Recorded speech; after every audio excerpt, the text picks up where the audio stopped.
about the first time I heard this question, and the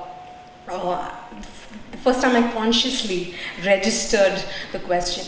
So we were in a coffee shop in Mumbai about 8 or 9 years ago. It's a nice group of people. We were sitting and having coffee, having a good time, laughing, joking. And then this really beautiful lady walks by.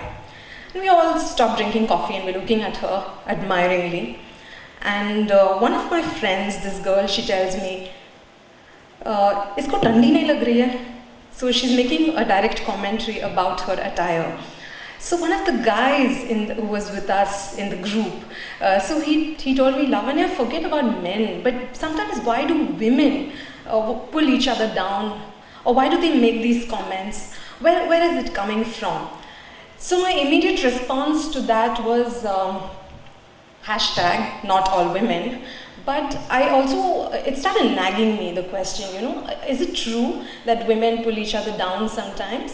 And the big example that was again given to me was that the mother-in-law torturing the daughter-in-law, all these situations of conflict that arise between women. So I responded to that friend of mine at that point saying that, you know what, it's not true. The war is a masculinist project. Right? So all the wars in history are started by men, and no one is saying that men are men's worst enemies. Why are we now saying women are women's worst enemies?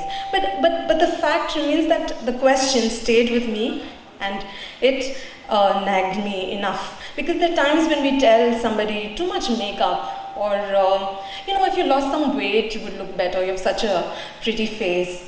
Things like that, right? So the purpose of this talk, in a way, is to submit to the process of self-examination and to interrogate whether there's any truth in this question. And if there is truth, that we are sometimes harsh on each other, then to recognize the reason why. Where is it coming from? What is the reason? Maybe if we recognize the reason and understand the reason why, we'll treat each other with more compassion, more empathy, less judgment, less scrutiny. So we'll be each other's friends, right? So the way to do that is to confront a lot of daily life situations.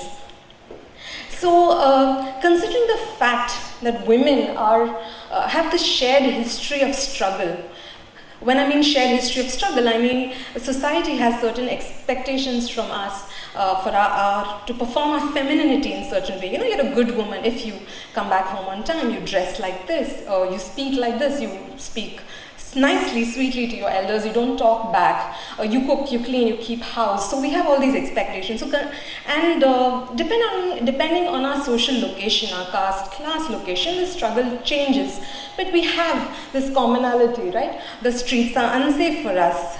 So we either know someone who's personally experienced abuse or harassment, or it has happened to us. So considering that we have the shared history of struggle, where is this question coming from that women are each other's worst enemies? So another situation that I want to bring out, a friend of mine is a very senior executive in a company. She's in her late 30s, she's single, and she's doing very well at her work. So she tells me, you know what, it's so much easier for me to work with men. This is no drama. But with women, I have to listen to something like this. So the women in her organization have told her things like, you can sit as late as you want, you don't have a life, you're married to your job, you have no kids, but I have to go home, I have to do all these things. Now, for a minute, let's only look at the facts. So somebody has childcare responsibilities, somebody doesn't, right? Where is the need to perhaps be hurtful coming from, right? Have we perhaps internalized one set of responsibilities as legitimate responsibilities while looking at another set of responsibilities? These are not legitimate. Okay, you're pursuing your career, but why don't you have a family? Why don't you start a family? Are we doing that, perhaps legitimizing one set of lifestyle choices and responsibilities as the one, right? So now coming to the elephant in the room, the mother-in-law versus the daughter-in-law situation. Why is there the conflict? So I want to address that. In the Indian context, India is a nation of son love. son preference is prevalent. And I'm not the one saying it. Some of you might be thinking, not all the time, but I'm looking at the statistics. So this is the statistics over 3 decades. So as you can see, the female-girl-child ratios have dropped, right? And in the year 1870, the British colonial government passed the Infanticide Regulation Act, 1870. So since 1870 until today, there's some form of regulation to protect the girl child, right? But still our sex ratios are dropping. So I'm going to say that yes, this is a nation of son love. So from the mother-in-law's perspective, what happens is that she gets derivative power from the birth of her son. Once the son is born, there is cheer, there's jubilation, and she gets derivative power, that is the word. So she does not enjoy the same kind of power if she is the mother of a daughter. Hum ladki wale hain, we've heard that, right? And she does not enjoy the same kind of power if she's childless, because this culture places a premium on fertility. So she gets derivative power from her son. Now let's look at the daughter-in-law situation. Now the daughter-in-law, every girl is told that the final resting place for a living woman is within a marriage, right? So you have to get married. That's why we're telling everybody, go and get married. You think there's a sense of security in that. So every woman outside marriage does not enjoy the same status and standing as a married woman. Who do I mean? Single women, widowed women, divorced women, separated women, abandoned women. Any woman outside the institution of marriage does not enjoy the same kind of standing as a married woman. So one man, right? One man, he's born and he gives derivative power to his mother, and he gets married for himself, but he gives social status and standing to his wife. So there's bound to be conflict in such a situation. Now you take the exact same women, right? The mother-in-law and the daughter-in-law, you take the exact same women and put them in a bar, right? Or in a coffee shop if that's more preferable. Take them outside the household, put them outside, look at them outside the household, outside the family, outside childcare duties, outside elder care duties, outside dabbas and masalas and spices and how things have to be kept, who's to tell what to the maid, outside all these responsibilities. I don't see why they won't get along. And that's the kind of relationship we have with our girlfriends, right? We all have a close-knit, nice group of girls with whom we go out, right?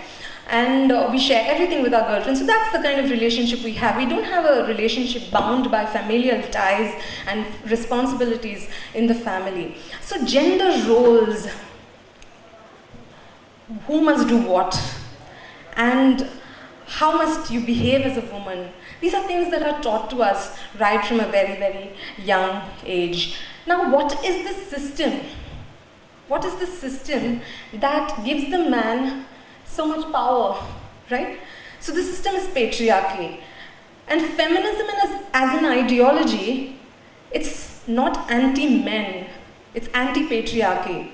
Feminism as an ideology recognizes that men too are victims of patriarchy. How? We've heard, can a man be a house husband without being stigmatized? Patriarchy tells men that you have to be taller than your wives, that you have to earn more than your wives, right? So that you have to be more qualified than your wives, right? You have to protect and provide. That's what patriarchy tells men. But what does patriarchy tell women? Patriarchy tells women that you have to be, to be a good woman, you have to get married. It's the patriarchal script. We are all performing to a patriarchal script. So women are looking at other women through the patriarchal lens. We are seeing, are you performing to the patriarchal script? How closely are you performing to the patriarchal script? Are you being a good woman? Are you being a good mother? Are you being modest and chaste? Are you coming back home on time? So all these questions that we ask each other, so women are looking at each other through the patriarchal lens, and that's the only story we know, because for thousands and thousands and thousands of years, patriarchy sold us this story and we bought it, right? So beauty is a patriarchal construct, right? What does patriarchy tell us about beauty? Patriarchy tells us that you have to be fair, that you have to be thin, right? That's why if patriarchy told us that you have to be fat and that you have to be bald, there'll be weight gain clinics and hair loss clinics, right? So we are all performing as closely as possible to the patriarchal script. And as long as we continue to do that, and if we don't perform to the script, you'll be stigmatized because you will be sort of looked at as the deviant, somebody who's not conforming, the rebel. And we know how that goes, right? So that's why we want everybody to get married. So as I said, feminism is anti-patriarchy, and feminism recognizes both men and women are victimized by the system. Women, in different ways, and the struggle is very, very, very real, even today. Think about unsafe street things, think about violence, think about all the things that's happening. So the only way out of this, women being pitted against women through a system of patriarchy, is for us to look at each other outside the patriarchal lens. It's a very, very difficult project. So we have to look at women as their own persons, with their own aspirations, with their own hopes and their own dreams, which has got nothing to do with the script that's given to us to perform. Now, I want to end on just one small note. Constantly, we speak about the stay-at-home mother versus the working mother, right? This is another kind of conflict where women are pitted against each other. So the working mother is known to have told the stay-at-home mother that you're an overqualified housewife. Why did you waste a college seat? And the stay-at-home mother lashes back saying that, how can you leave a child behind for such long hours and go and work? How can you do that, right? So now we must understand that both of them too are performing to the patriarchal script. And staying at home, right, is also work. Patriarchy defines work as something that you take to a marketplace to exchange, but the fact that somebody is staying at home and doing all these things for us, cooking, cleaning, keeping our house in a certain order, making life comfortable for us, that's also work, right? And it's an economic function. It's an economic function because if you don't, if somebody is not doing that for you, then you have to go to the marketplace and source it and pay for it. So if you don't recognize that as an economic function, we neither understand economics, nor do we understand gratitude. So the only way for us to forge and build female solidarities is to look at each other as our own persons and not performers in this grand script. And I really hope, so women are not each other's worst enemies. We are part of a system that pits us against each other. So I hope we can forge and build female solidarities. Thank you.